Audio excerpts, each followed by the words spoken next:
Welcome back, y'all, to another episode of Hip Hop Baby's Album Review. It's your host, Ed Lee. You know, I got my boy Ray with me. Today, I got on the drip.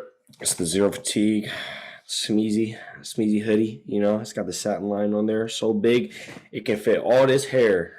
Hey, thank y'all for tuning in. Make sure y'all like, comment, subscribe before y'all get into this video because we got hella content like this. Today, we got Smino's Love for Rent. Man, what a project.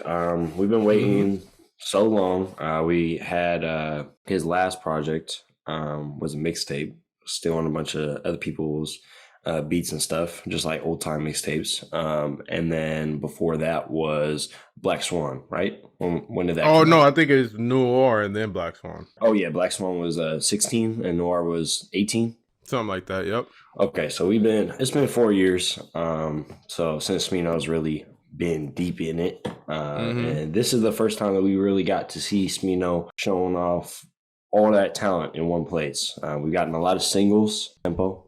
We got that one. We got a couple other ones, and we've gotten a lot of features over the years. But this is really where he's going to make his money because, goddamn, this is slapping, bro. It's slapping all the way through. Another great album, you know, especially after that mixtape. Like, that mixtape was solid. He has a lot of good albums so far. So I had a feeling this one was going to be good. But, of course, he exceeded my expectations damn near because this has a lot of variety, but it also has a semi, consistent vibe. And he knows how to push it in his unique way because he's such a unique rapper, you know? Yeah. Such a unique artist in general, the way he mixes sounds and stuff. Yeah, and I mean, I feel like that little mixtape was probably for the people who don't appreciate that, you know? Get the beats that everybody likes to hear, and then you go ahead and rap on them so that everybody can see that you can do that if you want to. But I would much prefer to get a project like this where you're getting the beat curation yourself and you putting yourself onto the beat how you want, because I mean Smino is a master at this. So let's dive into it a little bit. The first track from the source is actually not a Smino track at all. He says a couple words, but it's mostly a Frank Ocean feature. Oh wait, my bad. You can't get Frank Ocean on a feature. It's his little cousin, y'all.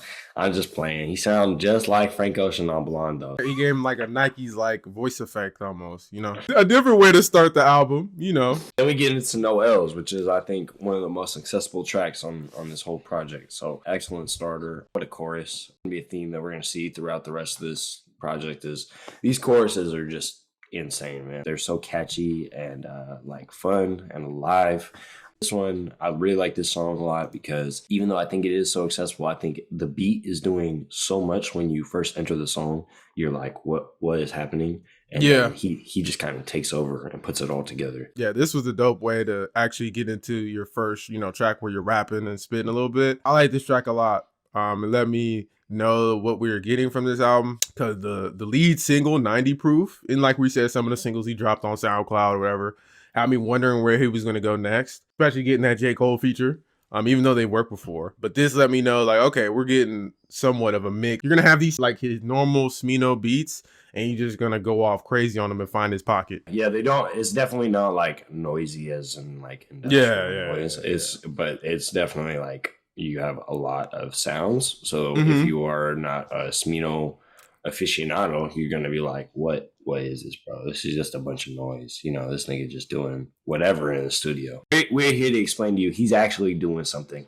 He's doing something right. All right. Yeah. You was talking about 90 Proof. I like 90 Proof a lot. What were your initial thoughts on 90 Proof when it first came out? It was a cool track. It took some time to grow on me though, because I was expecting J. Cole to just come on and rip it, and he kind of came in with the songy flow that he does sometimes, which is fine, especially on this track. And in the video, he was with his son and stuff, so it made it all oh, okay, this is him getting into his introspective bag as usual. It was a cool track. I like the hook. The hook took some time to grow on me though, because he does a little weird way, the weird flow he does on it and the way he sings on it. But once it clicked, I see why it was a single, especially with the J. Cole verse.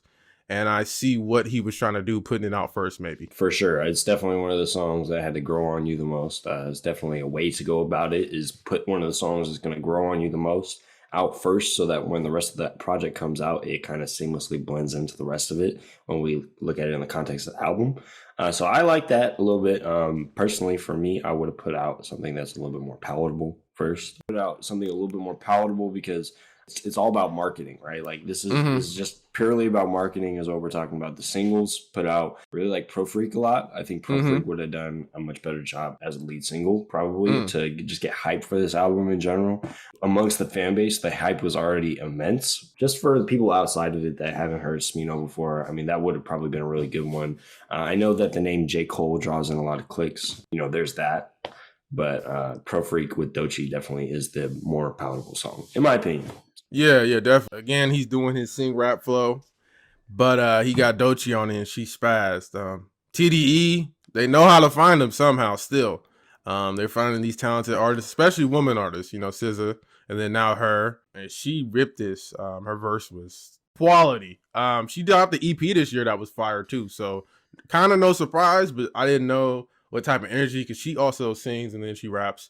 But she just straight up was like, I'm about to eat this up, which is dope. Yeah, I mean, this is another artist that we saw on The House is Burning, right? And Then what kind of verse did she give on The House is Burning? Like it wasn't like this. It was a little bit different, but that shit was still fire too. So like she's really shown to be a very versatile artist in a very short amount of time.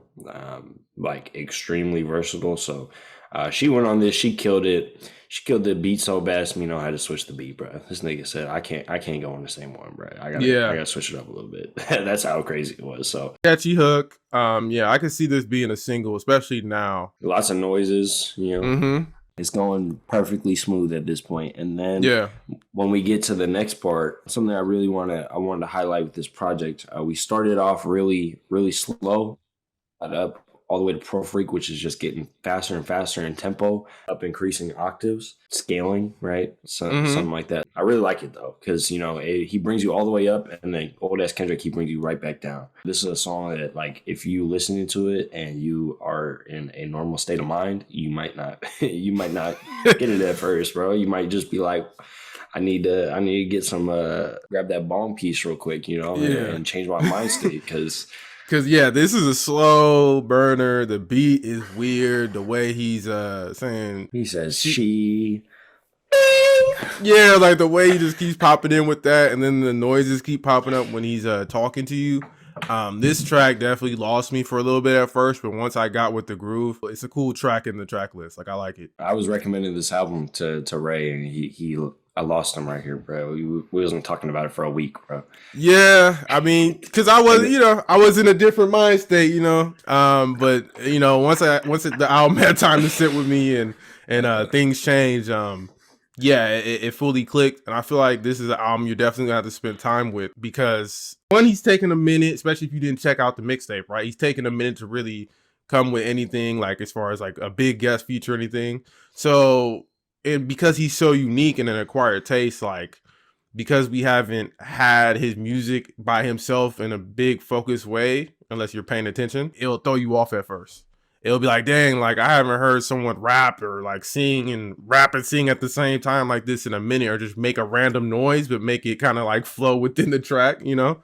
The way he enunciates stuff, you know, being from St. Louis, and he reps that so tough. He plays with all the different moving parts. Like the best way to describe his music is like there's moving parts in the entire album, and he knows how to move every single slider, bro. He's got access to everything. Like he has full creative control at this point in his career. So this album is fucking amazing, man. Like I'm just like, wow. Like I'm trying to like explain it to y'all, but it's like, go listen, nigga.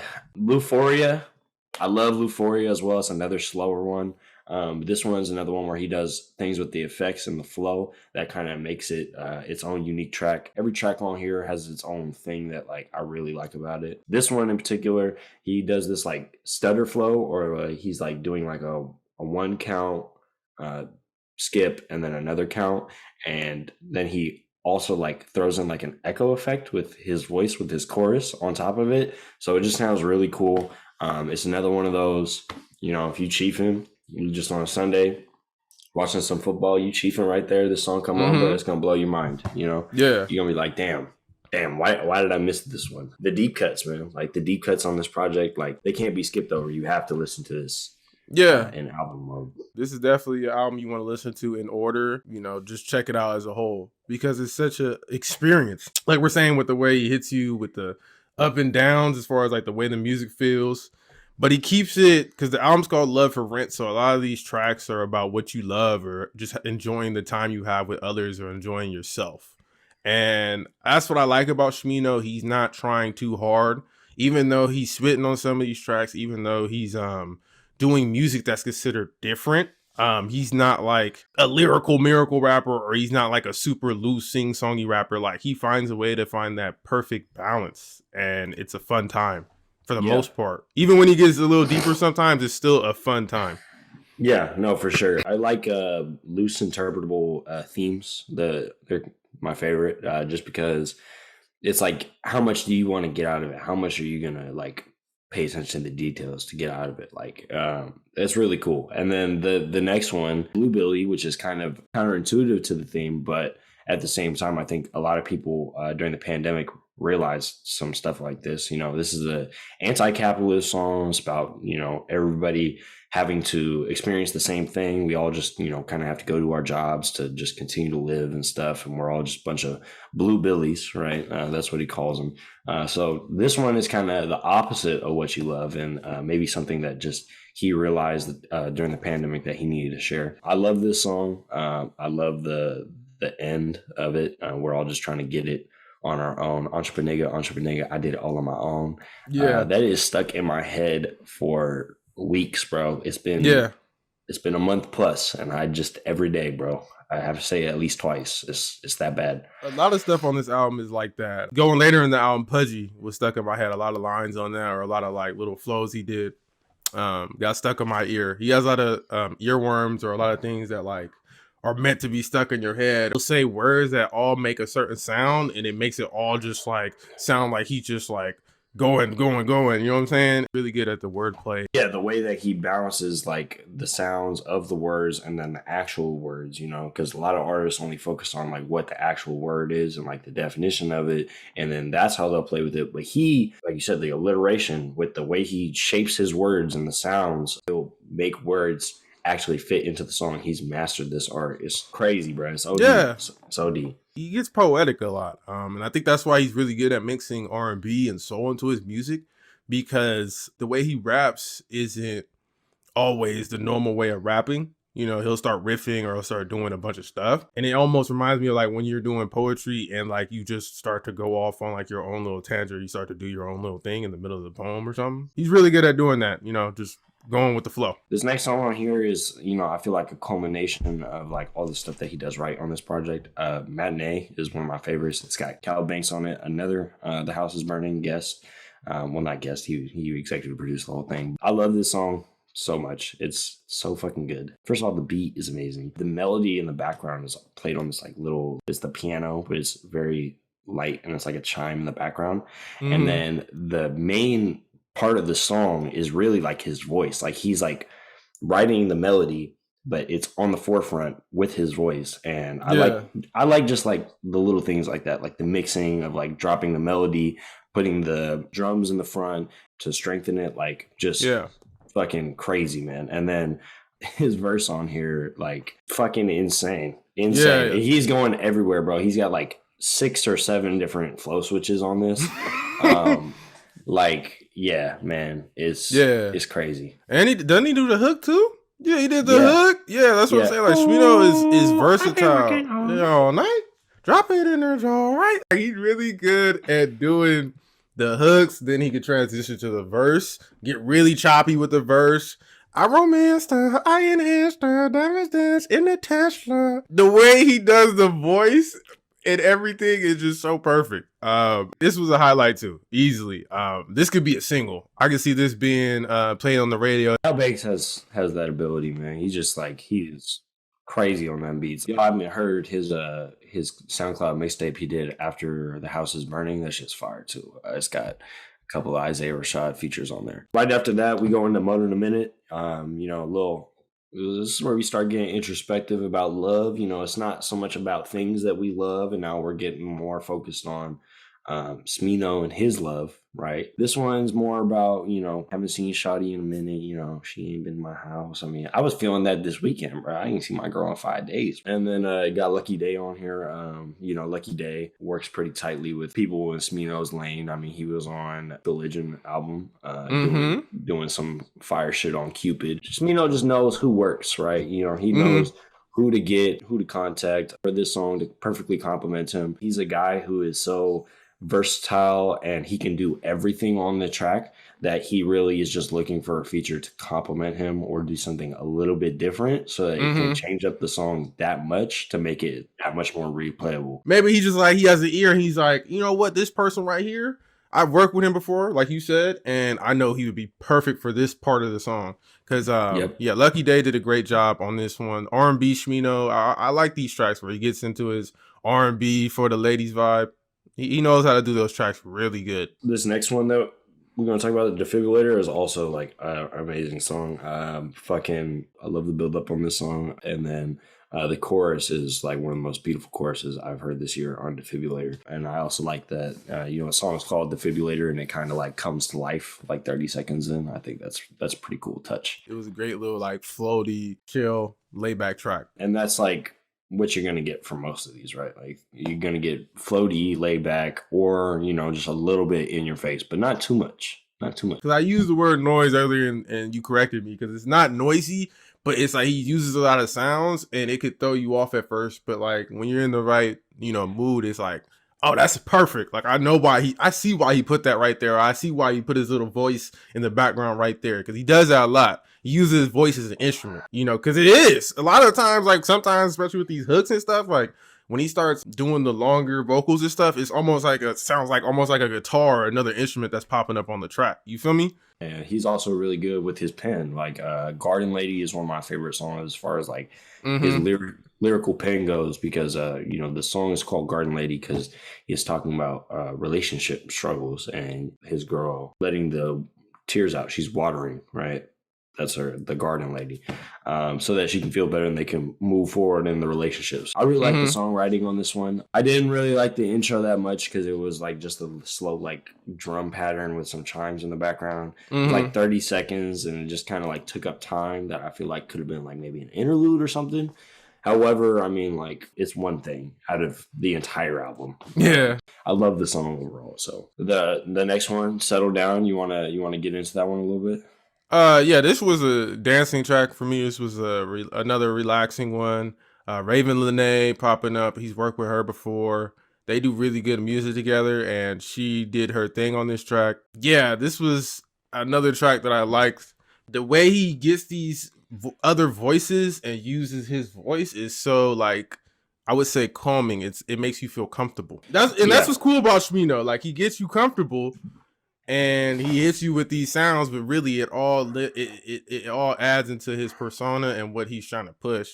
And I think this was another track that perfectly did that. I like how the song, I keep talking about build-ups, but this one in particular, it starts off with like his voice and like he's just like talking, and then he adds more of his voice and like to where it gets bigger and bigger, and then it comes to the head where it breaks down with the drums crashing, and like he's like doing this like crazy like rapid flow for the chorus, and then Raven just comes in right after with her single voice, right? It works so well together. Like all of it coming together works so well throughout this album. Like he's just like adding, and then full stop when it's like at 100% capacity, and then you're like, wow. I really like this one too. Settle down, go ahead, find you a girl. And right after he uppercuts you with Pudgy. Like, yeah, like you were saying, like it goes up, down, or like it kind of, he doesn't ever let you settle. And I think that's what threw me off about this album at first too. He doesn't let you just settle. Like I said, you do get comfortable, but as far as like, he's not going to let you like, man, I'm throwing the same shit at you. I'm throwing the same track back to back or the same vibe back to back, and you're going to get bored. And that's what kept this album exciting. Every track had its own little thing, had its own little topic about love or like reviving things or bringing, something back to life. Like he really knew how to keep the listener's ear You know, whether it was a random feature he figured out how to pull out, which is tight to see, or it was like literally just a track. You get your first listen, right? And every first listen is like, okay, this is something new, right? Mm-hmm. But when you get to your second listen, your third listen, and you finding something new, still like a lot of new stuff on those listens, you know you're in for a treat. And like this one, every song, bro, I'm like, okay, what do I talk about on this one? Yes. Yeah. And a lot of times we don't like doing that. We be skipping through the middle of these albums because it's literally just filler. It's like Naruto, bro. Like I need canon, bro. But this one, all the tracks, they all add on to one another, or they all help smooth it out. I'm gonna go right into Pudgy, because Pudgy is like my favorite track on this motherfucker. No tummy tuck. Yeah, no tummy tuck in this signature, my man. No, I love the hook. I love the flow on this one. I love that Uzi. They added a lot to the track for me because I didn't know what I was gonna get from Uzi. You know, sometimes they hit you with some random flow, or they come on and kind of like, you could have cut this verse. You know, he came on with that rapid fire Uzi flow that I love to hear from him. You know what I'm saying? Yep. I'm surprised that he didn't just do noises, bro. I was kind of expecting. Yeah. Just come on and start doing fucking ad-libs, bro. Ad-libs or something, or like a short little verse. That's what they've been doing lately. But who got that Pudgy, no tummy tuck? I love to see it, man. But I feel like this is a perfect track for him. You know, talking about something. You know, he likes to talk about the ladies and shit. So I feel like this was a perfect track to get him on. And I feel like Smino, this was a perfect playful. I could see this one maybe being a single. Like, he has a lot of music I could hear on the radio, and this was one of them, because the flow and the catchiness of the song, at least for me, really caught my ear. It's one of the like bounciest songs on this. Like, yes. It's just like, you know, you want to move when you listen to this shit. And then right after that, we got basically the closer. It's called Curtain. So you would think it's the closer. When I first heard it, I was like, oh, it's the last track. It's 6 minutes long, but it's not the last track. There's another track right after that. It's called Lee and Lovey. But they kind of play off each other. A very long song, but I really like it a lot because he kind of hides his verse in there. And you got the first 2 minutes where he's just kind of doing the same thing, and the last 2 minutes where he's doing the same thing. But the middle 2 minutes, he's doing something completely different, and I loved it so much. It's one of my favorite verses on here. I wish that he didn't hide it like that, but at the same time, I love that verse. Yeah, he did a really good job on that track, Curtains, especially because, like I said, it came after my favorite track. So sometimes with tracks like that, it's like, oh, what you gonna hit me with next? And he smoothed it out and then came with a fire verse in between, like the mellow, just like repeating himself, and the hook and then he hits you with a fire verse and it goes, you know, kind of back. And I like that one too. And then Lee and Lovey, I love that track. It didn't bring it fully back up, but it kind of brought back like that, you know, lovey-dovey, playful, but also still on point vibe. It was a good closer on top of the other track that kind of felt like a closer. You feel me? If you play this album on repeat, I think it leads back into the first song really well, just because he starts in the beginning so calmly. He's just talking and he's saying, I'm gonna let my cousin do this part real quick. You don't even really notice when it goes back into that. But getting back to the last track, Lee and Lovey, I really like Lee and Lovey a lot. Lee and Lovey is about healing yourself before you get back into a relationship, right?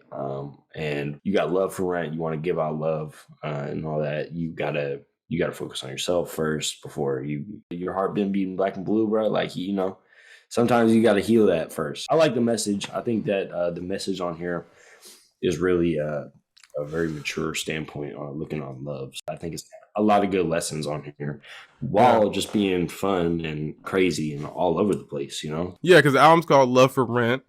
And as you were talking about, like, sometimes you give your love out, you give it out too willingly.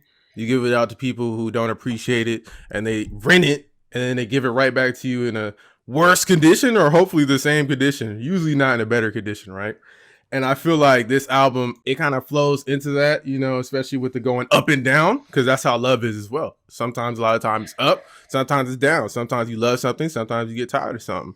And I feel like he did that perfectly with this album. We went through all the tracks because this one was a ride. It was definitely an experience. 50 minutes, I mean, that's like nothing, bro, in terms of albums nowadays. I mean, I know that some of y'all got the guilty pleasure listening to trap artists. Them niggas be making an hour 20, okay? 80 minutes. It's 30 Yeah. minutes less. You got time, bro. You got time. No With a excuses. bunch of Naruto filler on it. This had no filler, you feel me? Like, it had no moment, like I said. He doesn't let you get bored. What he's talking about, you know, he doesn't let you just sit around and get bored. And some people say fun is missing in rap music. I disagree with an album like this coming out, and it's just mainly people aren't paying attention for some reason. This should have been on everyone's watch list. Like, this should have been a top talked about album. Yeah, I mean, since last year I've been on watch list, bro. 2021, he was tweeting stuff about Droptober. I was like, "Where's the Smino album?" We were looking at the singles, of course. And then this year he finally like Droptober devil emoji, and I'm like, "All right, nigga, what we got cooking, bro? Yeah, we got this, bro. We got a masterpiece." So with that being said, thank y'all so much. Like I said in the beginning, make sure y'all like, comment, subscribe. You know, I'm on YouTube. We got the YouTube Reels. We got the TikTok. We got the Twitter. You know, my his you know, follow us, bro. You know, see what you got to say, bro. We love talking to y'all. We love doing these album reviews for y'all. As you can see, we're really passionate about this. So make sure y'all support us so that we can keep doing this, because I like doing what I love. As Lee said, thanks for watching. Smino, if you check into this, man, keep doing this, man. This is top tier music. I love this. And if you got the time, as a listener, please check this out again. And with that being said, peace.